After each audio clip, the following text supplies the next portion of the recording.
Le fossa et la leçon de solidarité. Salut mes petits curieux. Êtes-vous prêts pour une nouvelle aventure magique dans la forêt tropicale de Madagascar? Dans les profondeurs luxuriantes de Madagascar, une île extraordinaire où vivent des animaux qu'on ne trouve nulle part ailleurs sur Terre. La forêt était un véritable paradis. Les baobabs géants étendaient leurs branches comme des bras protecteurs. Et les lémuriens sautaient joyeusement de branche en branche. Les caméléons, ces magiciens de la couleur, jouaient à cache-cache. Tandis que les oiseaux aux plumes multicolores remplissaient l'air de leurs chants mélodieux. Au cœur de cette forêt vivait Philo, un jeune fossa curieux et agile. Les fossas sont des animaux uniques à Madagascar, un peu comme des chats sauvages, mais avec une queue longue et de grandes pattes pour grimper aux arbres. Philo adorait explorer, courir entre les racines et sauter par-dessus les ruisseaux. Il était connu dans toute la forêt pour son esprit vif et son courage. Mais ce jour-là, quelque chose d'étrange se passait. L'air était lourd, et les animaux semblaient inquiets. Les baobabs, ces arbres géants qui nourrissaient tant d'espèces, étaient dénudés de leurs fruits.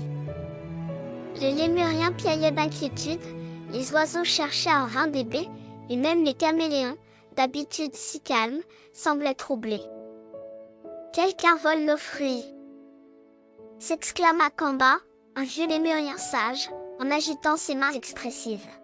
« Si cela continue, nous n'aurons plus rien à manger. » Philo, intrigué par la situation, s'approcha rapidement. « Qu'est-ce qui se passe ?» demanda-t-il, ses yeux brillants de curiosité. « Les fruits disparaissent nuit après nuit, » répondit Kamba en secouant la tête. « Nous ne savons pas qui fait cela. Mais nous devons agir avant qu'il ne soit trop tard. » Philo, toujours avide de résoudre les mystères, sentit une excitation monter en lui. « Je vais découvrir qui est derrière tout ça, » déclara-t-il avec détermination. Et sans attendre, il partit à l'aventure. Philo commença son enquête près des baobabs. Il observa attentivement les environs et remarqua des empreintes étranges, petites mais nombreuses, qui conduisaient vers un bosquet épais. En suivant la piste, il rencontra Mavo, un caméléon grincheux accroché à une branche. « Mavo, as-tu vu quelque chose ?» demanda Philo en levant les yeux vers lui. « Rien de clair, » répondit Mavo en changeant de couleur, passant du vert au brun. « Mais j'ai entendu des bruissements étranges chaque nuit. On dirait un groupe. Pas un animal seul. » Cela confirma les soupçons de Philo. Il continua son chemin, se faufilant dans les hautes herbes et les buissons, toujours à l'affût du moindre indice. Près de la rivière, Philo croisa une bande de céphalophes, ces petites antilopes timides. L'une d'elles, Tana, s'approcha de lui en tremblant. « Philo, méfie-toi. Nous avons vu des ombres rôder près de l'eau hier soir. Elles semblaient transporter des choses lourdes. » « Des ombres ?» pensa Philo. C'était peut-être les voleurs de fruits. Décidé à en avoir le cœur net, Philo décida de camper près de la rivière pour observer ce qui se passait la nuit.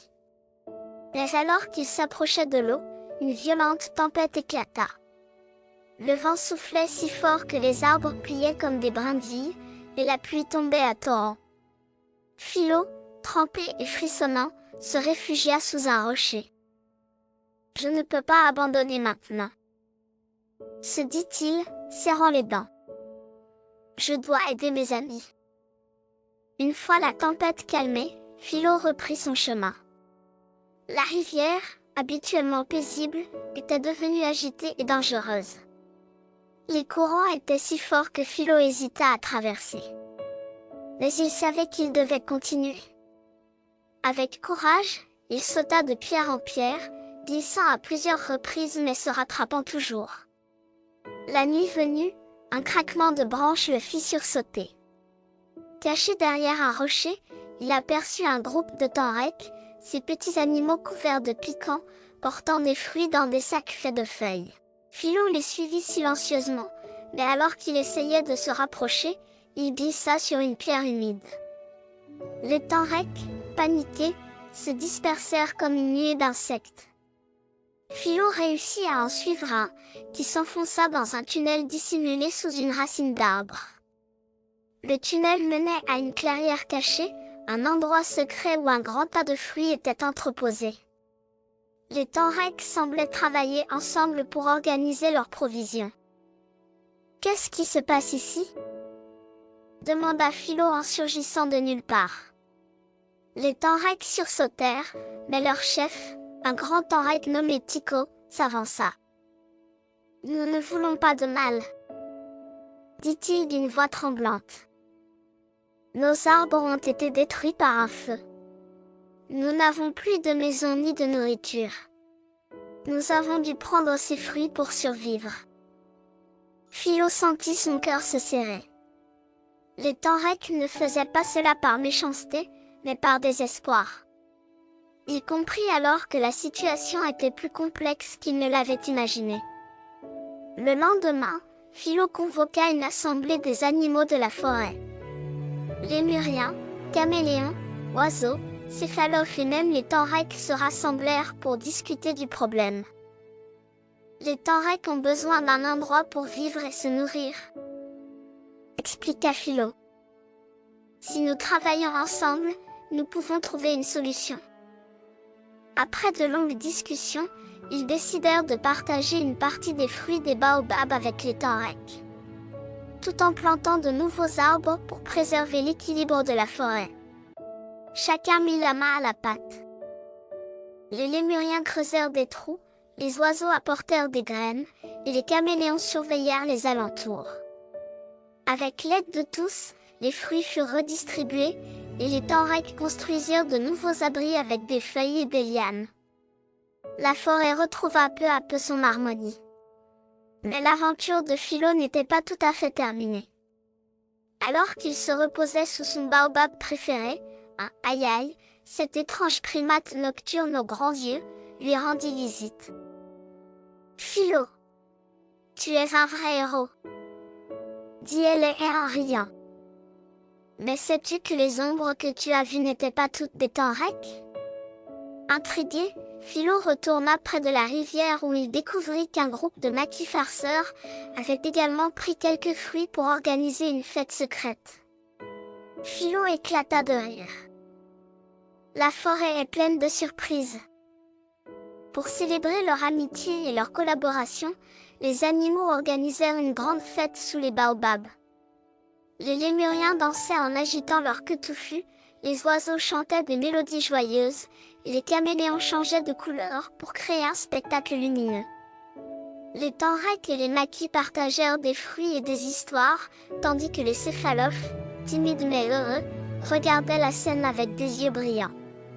Philo, assis sous son arbre préféré, regardait la fête avec un sourire.